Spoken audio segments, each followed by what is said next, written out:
Bonjour à tous et bienvenue si vous nous rejoignez pour un entretien exceptionnel avec la voix forte de l'Église en Afrique, le cardinal Fridolin Ambongo, archevêque de Kinshasa. Bonjour Éminence. Bonjour. Merci de nous accueillir. On est un peu chez vous ici parce qu'on est au couvent des Capucins d'Anvers. Vous êtes vous-même capucin. Vous êtes prêtre depuis 1988. Vous avez exercé aussi bien dans des paroisses que dans des fonctions d'enseignement. Évêque depuis 2004 et depuis 2018 archevêque de Kinshasa. En 2019, vous devenez cardinal choisi par le pape et 2 ans plus tard, membre de son très restreint Conseil des cardinaux. Vous êtes aussi le président du SHEAM, le symposium des conférences épiscopales d'Afrique et de Madagascar. Alors merci beaucoup de nous accorder cet entretien au moment d'un de vos passages rapides en Europe. Justement, à propos d'Europe et d'Occident, Éminence, il y a quelques semaines, vous avez eu des propos très durs concernant cet Occident en perte de repères en ce qui concerne les valeurs, et vous avez souhaité à l'Occident une bonne disparition. Alors, évidemment, ça a choqué, en tout cas nous, ça nous a choqué. Est-ce que vous pouvez expliquer votre intention quand vous avez dit ça ? D'abord, je m'excuse si l'un ou l'autre s'est senti choqué par cette expression, mais l'idée derrière, c'est la réalité de l'Occident d'aujourd'hui. Nous avons, du moins de l'extérieur, nous avons l'impression que l'Occident est en train de perdre ses propres racines. Et les racines de l'Occident, ce sont justement les valeurs que l'Occident nous a amenées, nous a apportées lors de la colonisation, et nous avons cru à ces valeurs, mais nous constatons aujourd'hui que pour l'Occident, ces valeurs n'existent plus. Et ça nous déroute un peu. Nous nous posons des questions, mais où va l'Occident avec ces genres d'allures? Et quand je disais que l'Occident risque de disparaître, parce que un peuple, c'est aussi sa culture. Mais nous avons l'impression que l'Occident n'est plus disposé à assumer sa propre culture. Tout est relativisé, tout est remis en question et ça nous inquiète quand même. Vous faites référence particulièrement à la question de la famille ou à la question du genre ? C'est tout ça à la fois. Et est-ce que, précisément, du point de vue ecclésial, ça voudrait dire qu'aujourd'hui, plutôt que de laisser l'Occident disparaître, le moment serait propice pour que l'Église d'Afrique apporte quelque chose à l'Occident, qui lui a apporté d'abord une partie, pour partie, l'Évangile. Et est-ce qu'aujourd'hui, il y a une vocation de l'Église en Afrique qui pourrait bénéficier à l'Église universelle et à cet Occident vieillissant ? L'Église d'Afrique vit ça comme une responsabilité. Hier, l'Occident nous a apporté Jésus-Christ, l'Évangile. Aujourd'hui, nous avons un peu comme impression que l'Occident commence à prendre une certaine distance par rapport à cet évangile. Et nous croyons, étant donné que chez nous, l'Église est en croissance, nous avons un nombre suffisant du personnel, nous pouvons aussi, en termes de solidarité, venir en aide à l'Occident en lui apportant du personnel. Éminence, dans la vie récente de l'Église, il y a eu des points justement où les plaques continentales n'étaient pas ajustées. Je pense à la publication de Fiducia Supplicans, ce texte publié par Rome en décembre dernier, qui fixe le cadre des bénédictions des couples en situation irrégulière, notamment des homosexuels. Il y a eu une levée de bouclier de la part de nombreux responsables d'Église en Afrique, au point que finalement il y a un ajustement particulier sur ce texte pour le continent africain. D'abord, est-ce que vous pouvez nous dire pourquoi cette levée de bouclier ? Parce qu'on a le sentiment, vu d'ici, que ce texte, en réalité, il ne change pas grand-chose à la pratique des sacramentaux telle qu'on la connaît dans l'Église. Là, je partage tout à fait votre analyse. Je crois que ce texte n'était pas nécessaire à ce moment-là. Pourquoi ? Parce que nous sortions de la première session du synode sur la synodalité. et nous sommes en train d'attendre la deuxième session.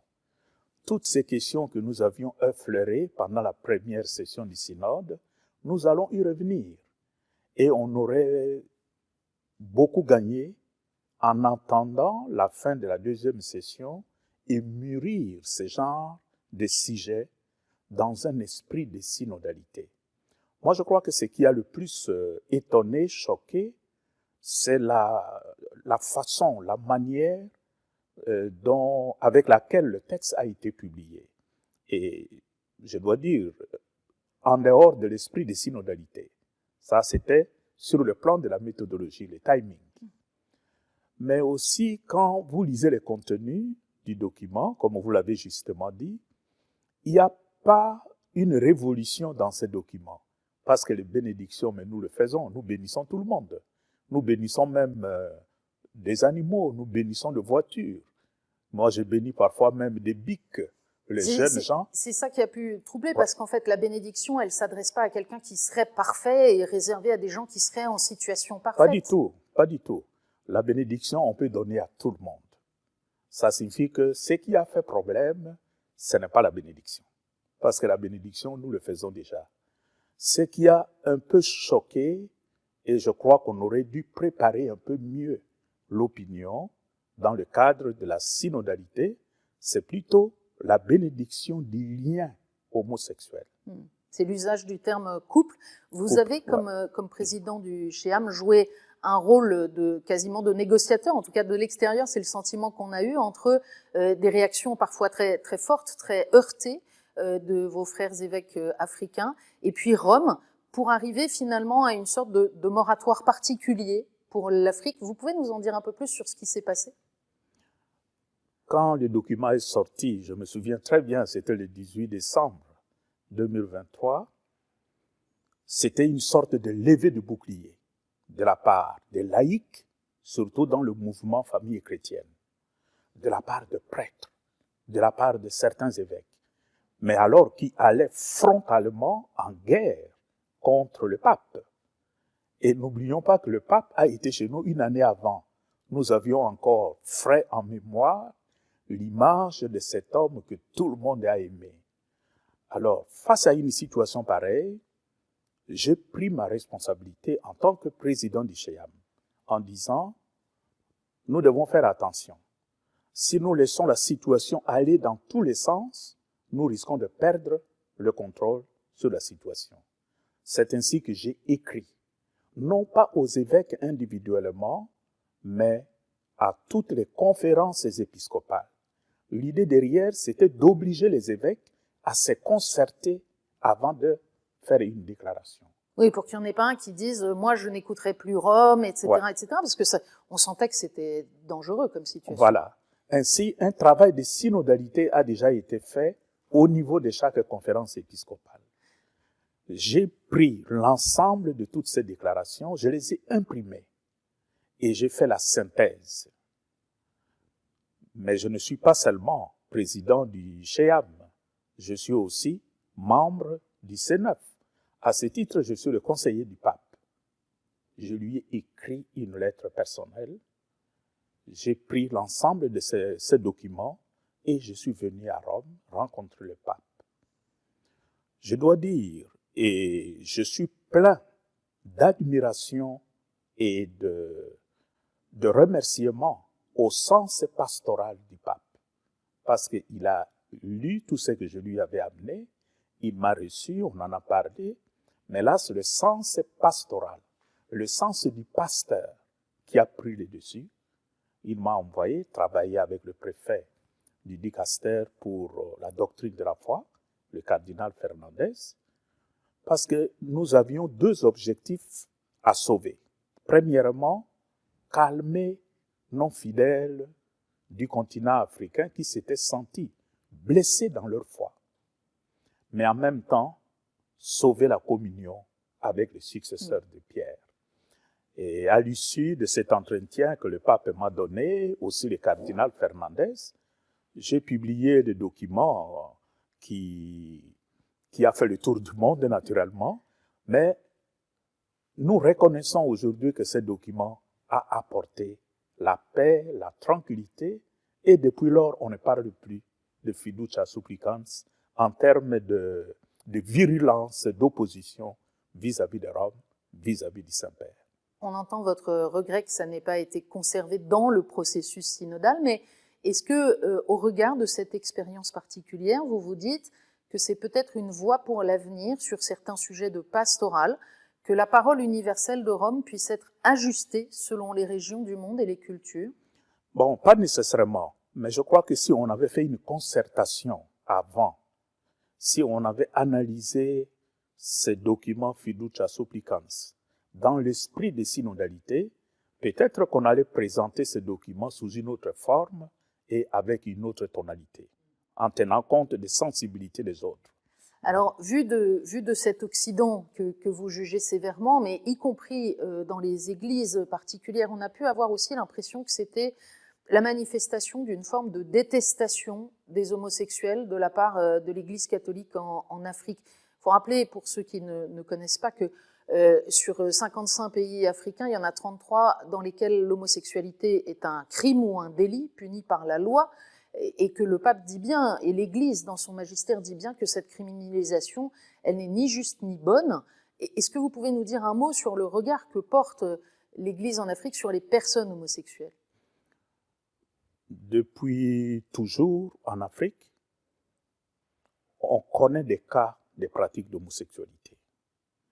Mais les cas qui existent en Afrique sont considérés comme une déviation, comme une abomination. Un peu comme dans la Bible, les cas existent. Et vous allez voir de façon globale, au niveau du continent africain, l'homosexualité n'est pas encore légalisée. Et c'est ça surtout qui avait choqué en Afrique. Comment bénir des choses qui, sur le plan légal, sont interdites. Rien que ça, sur le plan légal. Donc, il y a cette situation en Afrique, du point de vue de la culture, la pratique de l'homosexualité, même si ça existe, elle n'est pas considérée comme une pratique normale. Mais est-ce que l'Église est prête à accueillir ces personnes? L'Église, au niveau du continent, a une attitude qui est très claire. Les homosexuels, on les accueille comme des êtres humains, comme fils et filles de Dieu. On ne les rejette pas.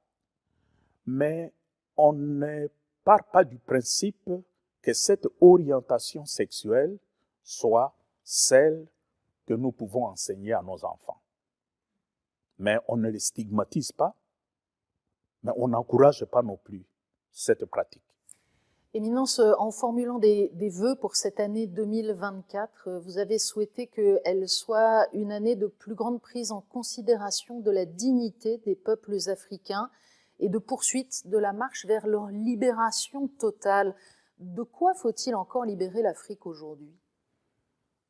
Au-delà des questions économiques, au-delà des questions politiques, derrière cette déclaration, il y avait tout un problème culturel. Parce que le continent africain a vécu, a ressenti fiducia supplicans comme une colonisation culturelle, comme une sorte d'impérialisme de l'Occident, mais sur le plan culturel. C'est-à-dire les pratiques qui sont considérées comme normales en Occident, on a voulu imposer ça à d'autres peuples. Je crois que la virulence de la réaction de l'Afrique, ça s'expliquait là. Donc il y a une colonisation idéologique, comme Benoît XVI d'ailleurs, ou le pape François ont pu l'évoquer, qui est menaçante aujourd'hui pour l'Afrique. Oui, parce que le pape François a parlé de l'impérialisme culturel. Et c'était ça. Donc les Africains ont vu derrière fiducia supplicans une volonté d'imposer à l'Afrique les pratiques de l'Occident. Venons-en, Éminence, à la situation de votre pays, la RDC, avec cette violence quasiment, on peut le dire, une situation de guerre dans l'est du pays, avec le rôle des milices, mais aussi le rôle du voisin rwandais, notamment, peut-être d'autres voisins. Vous déploriez encore il y a quelques jours qu'au plan international, le peuple de RDC soit abandonné à son sort. Oui, et je le redis encore, quand je vois le sort de mon pays, le sort de mon peuple, je pense tout de suite à l'expérience de cet homme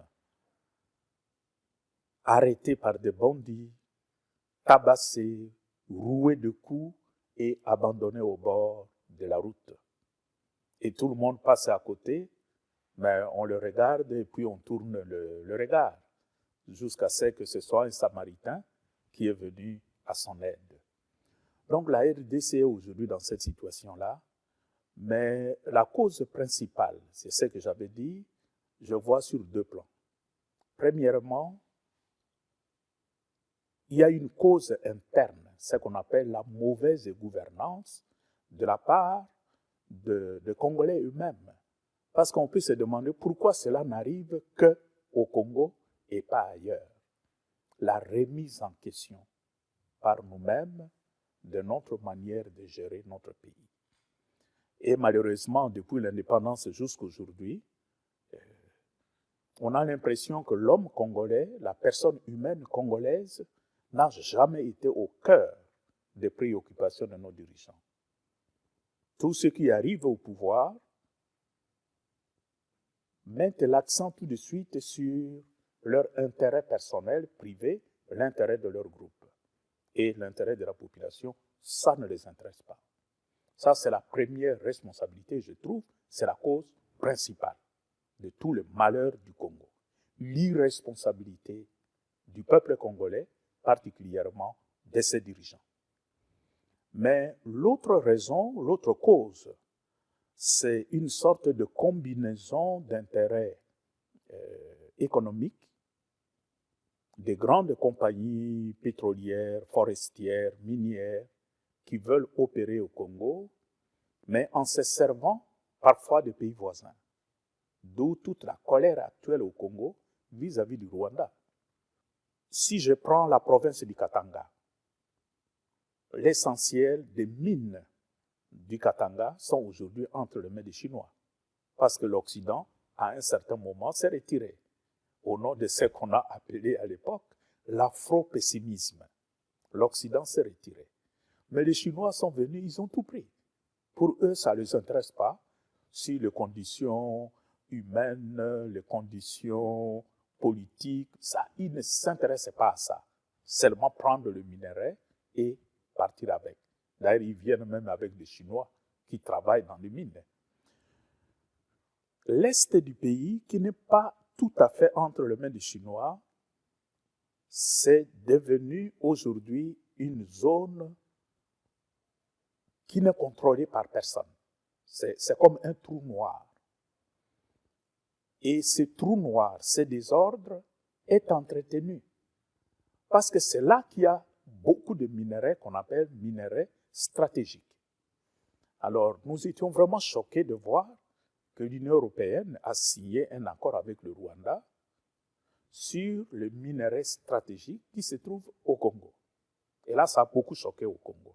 Même si derrière cet accord, il y avait la volonté de veiller à la traçabilité de ces minerais, etc. Mais la perception du point de vue du Congo, c'était comme si l'Occident veut créer le désordre à l'Est et en profiter pour exploiter les minerais stratégiques en partant du Rwanda. Avec évidemment, peut-être certains y trouvent leur intérêt dans tout cela, mais la majorité de la population, elle en est victime de toute cette violence. Et on a des récits, des violences qui s'exercent sur le territoire qui sont absolument terribles. Je voudrais vous faire réagir sur un point particulier d'actualité, Éminence. Le gouvernement congolais vient d'annoncer que la peine de mort sera de nouveau appliquée dans le pays pour les traîtres. Il y avait un moratoire depuis 2003. La peine de mort existe au Congo, mais elle n'était plus appliquée. Donc on peut être condamné, mais la sentence n'est pas exécutée. Désormais, le gouvernement dit « nous allons tuer les traîtres ». Quelle est votre réaction? C'est un pas en arrière. Je ne trouve pas qu'un gouvernement vraiment responsable puisse lever une telle option pour punir des gens qu'on appellerait des traîtres. Premièrement, la notion de traître. Nous devons d'abord nous mettre d'accord sur ce que cela signifie. Et quand je prends la réalité de chez nous au Congo, mais les grands traîtres à la patrie, ce sont justement ceux qui sont au pouvoir. Dès lors qu'ils ne servent pas l'intérêt du peuple, mais c'est eux qu'on doit commencer à considérer comme des traîtres, parce qu'ils n'assument pas le rôle pour lequel ils ont reçu des charges, c'est-à-dire service à la population. Je ne souhaiterais pas qu'on profite d'une notion floue de traître pour des règlements des comptes sur le plan politique. On vous reproche parfois, Éminence, la force de votre parole, y compris sur la question politique, y compris au moment des élections. Certains trouvent que vous vous mêlez trop du débat politique. Qu'est-ce que vous avez envie de leur répondre? Je dis toujours l'Église catholique et surtout le cardinal n'est pas neutre. Et Jésus-Christ n'était pas neutre. Sur cette question-là, la classe politique aurait aimé voir l'Église catholique ou le cardinal du Congo garder une attitude de neutralité par rapport à leurs actions. Mais si l'Église catholique arrive à ça, c'est que l'Église a pris position pour le puissant contre le petit. Or, nous avons levé l'option d'accompagner notre peuple dans sa quête d'un peu plus de dignité. Et naturellement, notre prise de parole, notre prise de position agace ceux qui font souffrir le peuple. Lorsqu'il y a eu le synode pour l'Afrique, puis l'exhortation finale de ce synode signé par Benoît XVI, Africae Munus, il était écrit que le chemin pour l'Afrique et la participation de l'Église était au service de la réconciliation, de la justice et de la paix. Est-ce que c'est encore aujourd'hui l'essentiel, l'axe principal dans lequel l'Église doit s'avancer? C'est le travail que l'Église fait en Afrique, de façon générale. Malheureusement, les conflits sont un peu partout et des fois, vous ne savez pas par où commencer. Dans certains pays, l'Église catholique est une minorité, de telle sorte que son poids social est à peine remarquable. Mais au niveau de l'Afrique centrale, l'Afrique du Grand Lac, c'est aussi dans cette partie d'Afrique qu'il y a un grand taux de concentration des catholiques. Le Congo, le Rwanda, le Burundi, c'est là qu'il y a plus de catholiques. Mais c'est aussi là qu'il y a de gros défis. Et notre travail actuellement au niveau du continent, c'est de démontrer que là où les politiques se déchirent entre eux, font la guerre entre eux, nous, comme Église, nous continuons à nous fréquenter, à nous parler entre nous, et nous essayons de travailler pour aider le peuple à se parler. Parce que très souvent on dit, le problème de l'Afrique, c'est du tribalisme, l'ethnocentrisme, etc. Mais en réalité, il n'y a pas de conflit entre le peuple. Ce sont les politiques qui créent des problèmes et le peuple paie seulement le prix. Alors notre travail en termes de recherche, de convivialité entre les différents peuples d'Afrique, c'est d'aider ces peuples à se parler, à se fréquenter, ce qui finit par développer des liens de confiance mutuelle. Et là où on se fait confiance, on ne se bat pas. Éminence, on arrive au terme de cet entretien. On se rencontre dans les derniers jours du carême. Nous allons bientôt vivre la Semaine Sainte, la montée vers Pâques.